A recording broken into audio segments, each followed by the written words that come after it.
Welcome to Decision 2010. After numerous speeches, one debate, and weekly press releases, the voters are aware of the candidates' positions on the major topics including the economy, healthcare, and green energy. Yet no one has truly campaigned on the war on terrorism, and very little has been said on other policies relevant to the next president's term. Border control, gun control, affirmative action, abortion, the death penalty. Although these issues didn't receive much attention as, say, healthcare during the 2008 presidential election or during President Obama's term, they're still really important and very influential in the voters' lives. Matt Barmeo and Scott Perkins are the only two who have really deviated from the crowd, talking about illegal immigration and don't ask, don't tell. Andrew Weber continued the usual lecture on healthcare, while Eric Otto gave a press conference on his favorite topic, legalization of marijuana. So far, the candidates, with the exception of Perkins and Barmeo, have acted on the notion that to win this presidency, they only need to address healthcare, the economy, and green energy. There are only 2 weeks left until Election Day, and 4 years up ahead to deal with the next president.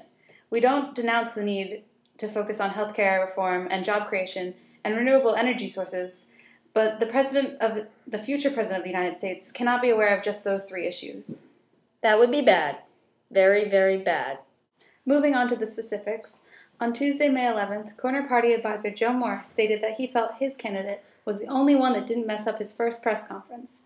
After noticing the unfavorable results other candidates had, Morris expressed some doubts about Perkins. At the end of Tuesday at 2:34 p.m., Morris claimed that he was relieved and thought his candidate actually looked good, unlike some of the other nominees. I would have to agree that compared to the rest of the candidates, Scott Perkins is one of the best speakers, if not the best.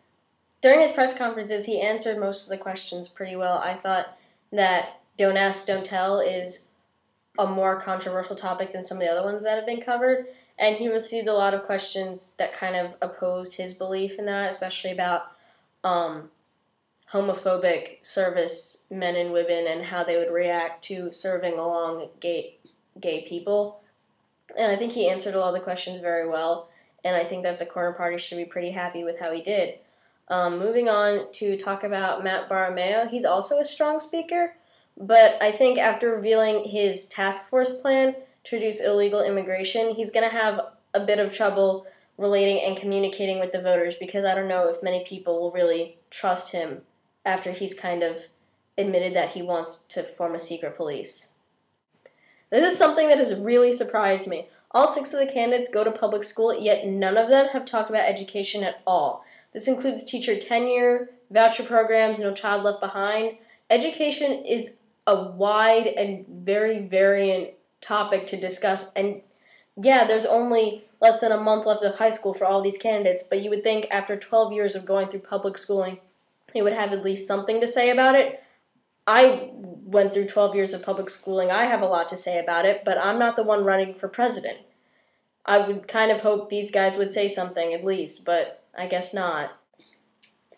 With so little time left until Election Day, we thought it would be good to discuss who we think is the frontrunner. I don't think candidate Doyle has enough people in the room who agree with many of his stances, especially on oil drilling, and not all of the voters are aware of his position on anything else. Doyle needs to become something more than the domestic oil candidate if he wants to win a majority.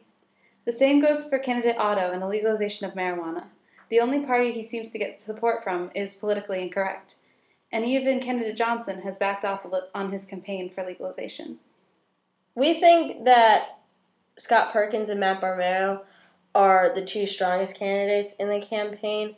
They both speak well, they both presented their issues well, they both also branched out, like we said earlier. Barmeo talking about immigration and Perkins talking about gay rights in the military.